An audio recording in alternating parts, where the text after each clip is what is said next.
శ్రీ గురుభ్యో నమః. ముందుగా మా భ్రమరవాణి ఛానల్ను వీక్షిస్తున్న అభిమానులకు, సనాతన ధర్మ జిజ్ఞాసులకు, సాహిత్యాభిలాషులకు శుభాభినందనలు. ఇప్పుడు ఈ వీడియోలో విరాట పర్వం యొక్క అంతరార్థమును, మహాభారతమును పఠించటం వలన కలుగు కొన్ని విశేష ఫలములను, విరాట పర్వ శ్రవణ ఫలమును మొదలగు వాటిని గురించి తెలుసుకుందాం. మహాభారత పఠనం విరాట పర్వంతో ప్రారంభించడం సాంప్రదాయం. ఆ సంప్రదాయాన్ని అనుసరించి ఇప్పటి వరకు విరాట పర్వం చెప్పుకున్నాము.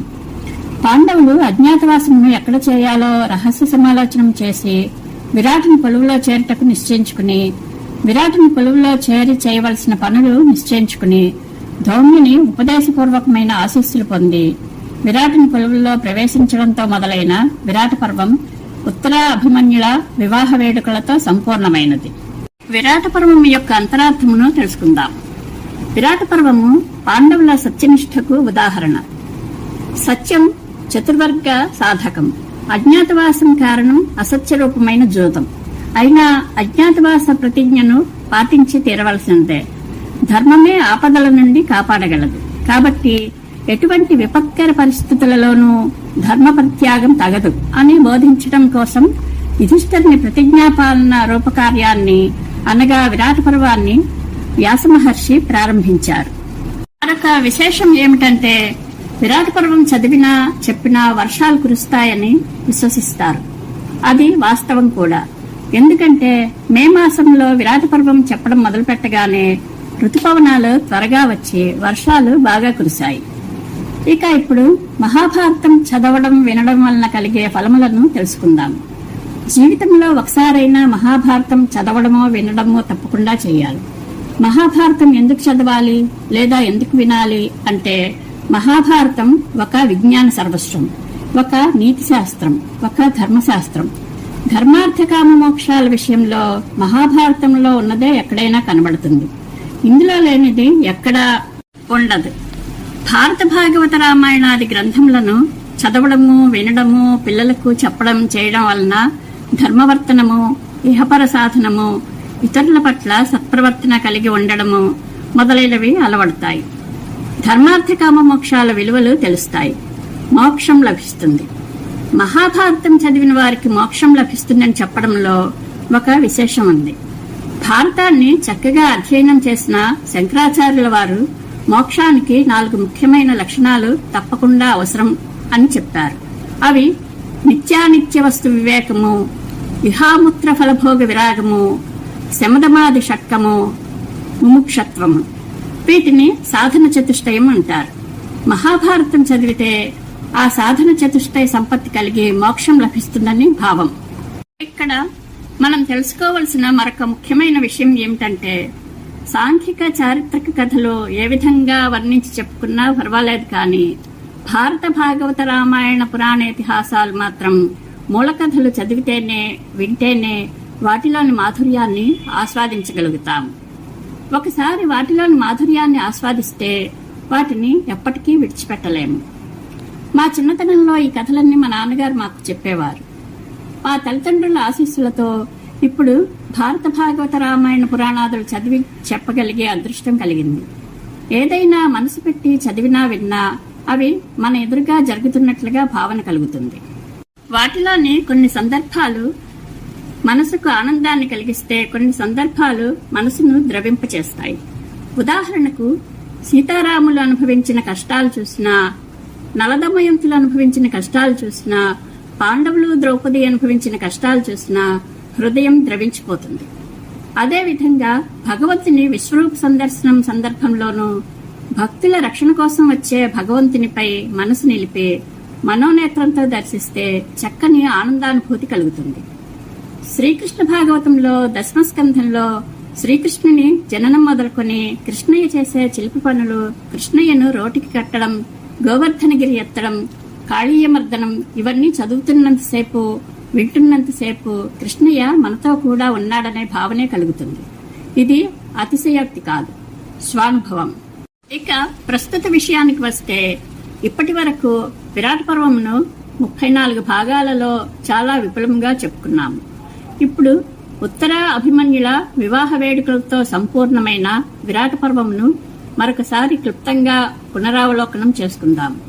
విపులంగా చెప్పుకున్న కథకు, క్లుప్తంగా చెప్పుకున్న కథకు మధ్య ఉన్న మాధుర్యంలోని అంతరమును తెలుసుకోవచ్చు.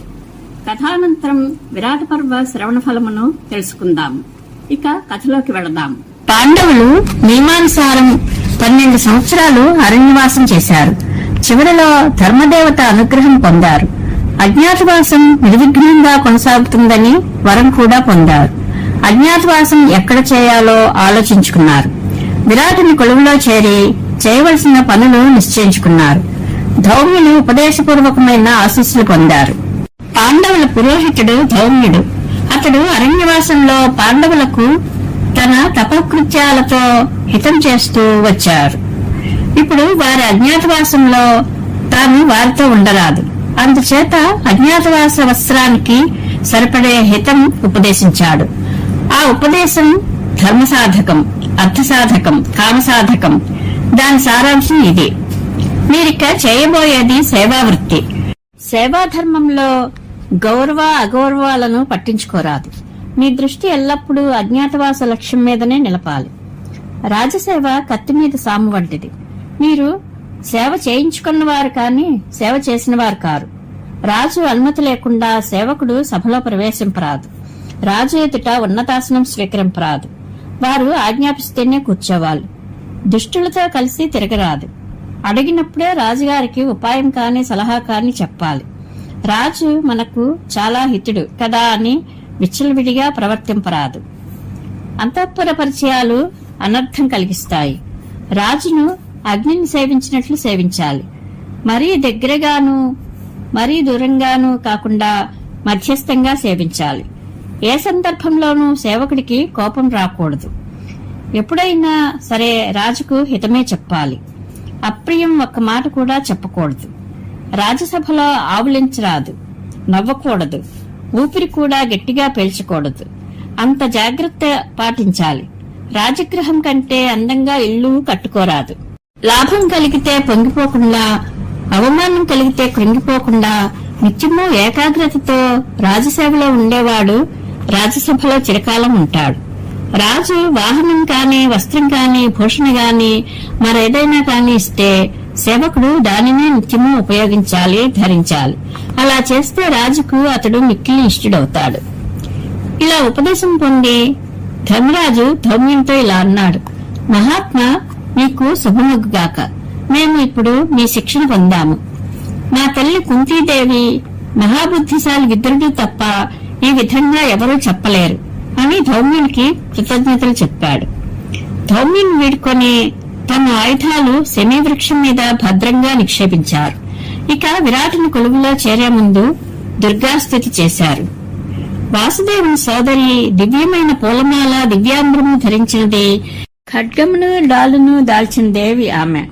మహాకాళి ఖడ్గము ఖడ్వాంగము ధరించి వింధ్యపర్వతం శాశ్వత నివాసంగా చేసుకున్నావు. దేవి, నీవు శరణ్యురాలవు, నాకు శరణమగుము అని స్తుతించాడు. వెంటనే దేవి ప్రత్యక్షమై, రాజా, నా మాట విను. త్వరలోనే నీకు విజయం కలుగుతుంది. నా అనుగ్రహంతో కౌరవసేనను జయించి రాజ్యం శత్రురహితం చేసుకుంటావు. నీ భూమిని నీవు మరలా అనుభవిస్తావు. తమ్ముళ్లతో పుష్కలమైన సంతోషం పొందుతావు. నా అనుగ్రహం వల్ల విరాట నగరంలో మీలో ఎవరిని అక్కడ నివసించేవారు కాని కౌరవులు కాని తెలుసుకోలేరు అని వరమిచ్చి దేవి అంతర్ధానమైంది. పాండవులు, ద్రౌపది తమ తమ నేర్పులతో విరాటుని రంజింపచేసి అతని కొలువులో చేరారు. 4వ నెలలో బ్రహ్మోత్సవాలు జరిగాయి. ఆ ఉత్సవాలలో భీమసేనుడు జీమూతమల్లుని వధించాడు. ఇంకా కొంతకాలం గడిచింది. అజ్ఞాతవాసం కొద్ది రోజులే ఉంది అనగా విరాటుని బావమర్ది సింహపాలుడు అంతఃపురంలో సైరంధ్రిగా ఉన్న ద్రౌపదిని చూశాడు.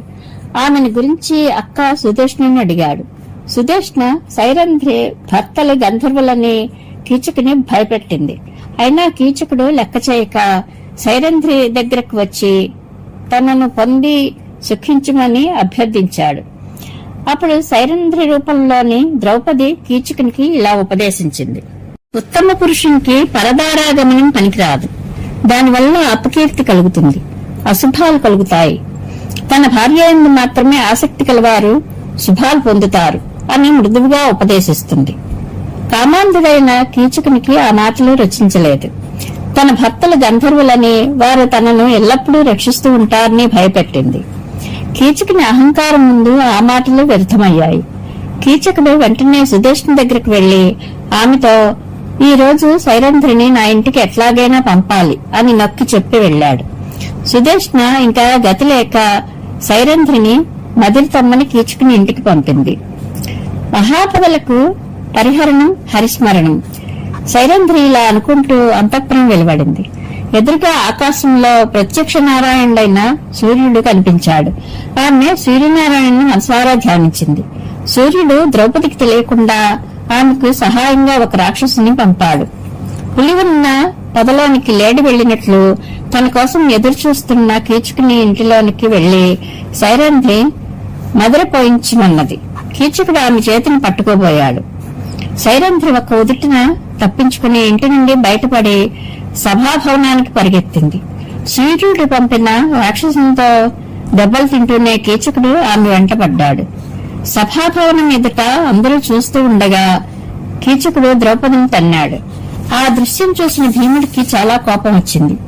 కీచకుని, విరాటుని, సభాసదులందరినీ సంహరించుదామనుకుని ధర్మరాజుని సైగతో ఆగిపోయాడు. ఈ విషయం గమనించింది ద్రౌపది.